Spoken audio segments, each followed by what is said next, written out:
অনেকেই সালমান শাহ হত্যার পিছনে ডনকে দায়ী করে থাকেন।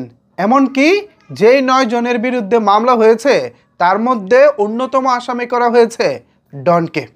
ডন সবসময় নিজেকে সালমান শাহর ভালো একজন বন্ধু হিসেবে আমাদের সামনে দাবি করেছেন। এমনকি তিনি সেটা বারবার তার কথা এবং কার্যকলাপের মাধ্যমে বোঝানোর চেষ্টাও করেছেন। আপনাদের কি মনে হয় আসলে?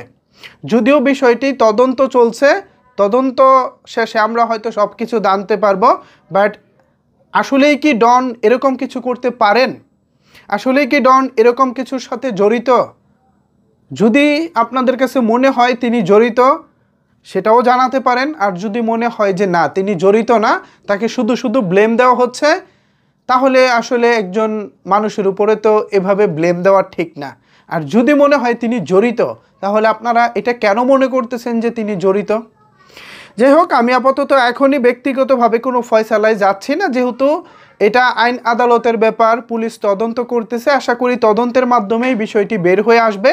তবে যে 9 জন আসামি রয়েছেন, সেই 9 জন আসামির মধ্যে অন্যতম আসামি হচ্ছেন ডন। দেখা যাক দিন শেষে আসলে কি হয়। তবে আমরা চাই সব কিছুর ঊর্ধ্বে গিয়ে, দলমত নির্বিশেষে বা যত বড় প্রভাবশালী হোক না কেন, সব কিছুর ঊর্ধ্বে গিয়ে আমরা চাই সালমান শাহ হত্যার সুস্থ একটা বিচার হোক।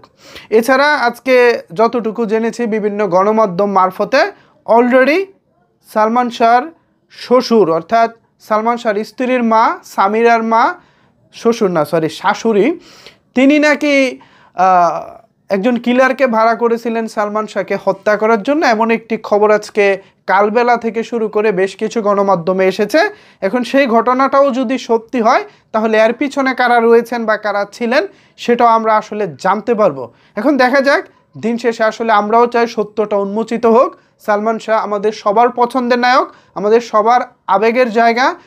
বিগত 30 বছরে সালমান শাহ, যার জনপ্রিয়তা এতটুকু কমেনি, বরঞ্চ দিন দিন বেড়েই চলেছে। সো সেই জায়গা থেকে আমরা সবাই প্রত্যাশা করব সালমান শাহর পরিবার একদম সুষ্ঠু এবং ন্যায় বিচার পাবেন।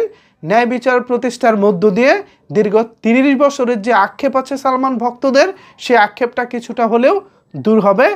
আর এর মধ্যে যদি ডন তিনি কোনোভাবে জড়িত থাকেন, সেটাও আমরা জানতে পারবো। আর যদি তিনি জড়িত না থাকেন, আশা করি এই বিচার প্রক্রিয়ার মধ্য দিয়ে যে দোষী সে তো সাজা পাবে, আর যে দোষ করেনি বা যে নির্দোষ তাকে একেবারেই সারা জীবনের জন্য ব্লেম ছাড়া রাখতে হবে। কাউকে আর অযথা ব্লেম দেওয়া যাবে না। আমি অযথা ব্লেম দেওয়ার পক্ষেও না। তবে যদি অন্যায় করে থাকে বা যদি এই কাজের সাথে সে বা তারা জড়িত থাকে, তাহলে তো অবশ্যই জনগণের কথা তো তাদের শুনতে হবেই। আসলে কি মনে হয় আপনাদের এই বিষয়টা নিয়ে? জানিয়ে দিন আপনার মতামত নিচের কমেন্টস বক্সে। ধন্যবাদ সবাইকে এতক্ষণ আমার সাথে থাকার জন্য।